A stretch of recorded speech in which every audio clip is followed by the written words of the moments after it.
After the bombing of Pearl Harbor on December 7, 1941, hostility escalated toward Japanese-American residents who had been living peacefully for generations in America as residents and citizens. As fear grew, President Franklin Delano Roosevelt signed Executive Order 9066, declaring the removal of residents and citizens with Japanese heritage from the West Coast of the United States. On March 24, 1942, Lieutenant General John L. DeWitt issued Exclusion Order No. 1, stating that all people of Japanese ancestry must leave Bainbridge Island.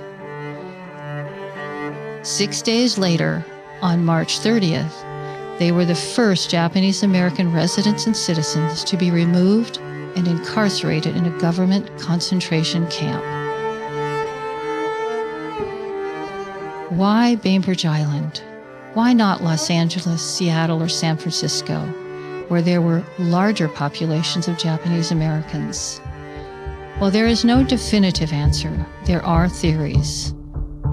I haven't seen anything officially on why we were chosen, but I would speculate that it was because, I think the official reason was because Boeing was on one side and the Bremerton Naval Shipyard was on the other side, and probably a lot of other military installations like Keyport and stuff were around. In fact, there were several factors that made Bainbridge Island a sensitive area. Fort Ward, a military post on the island, was a strategically placed listening post, secretly intercepting communications from the Japanese Navy in the Pacific and relaying them to Washington, D.C. To the west of Bainbridge lies the Bremerton Naval Shipyard, as well as the Naval Torpedo Station at Keyport.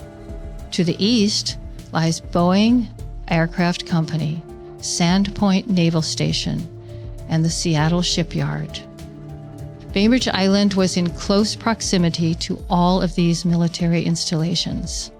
And I think that was a reason for doing that, but I really think the other thing that expedited that was because we were isolated. You know, we were island. We didn't. The only way we can get off the island would be by ferry. We didn't have the bridge in those days, so it became real easy for the Army to isolate us and to kind of use us as a practice run to see how people would react to something like this as they came in to force us off the island, whether we'd be violent or whether we would cause problems or protest or whatever.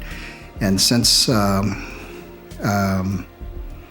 we went without any of that going on, then I think that kind of set the pace for them to do things.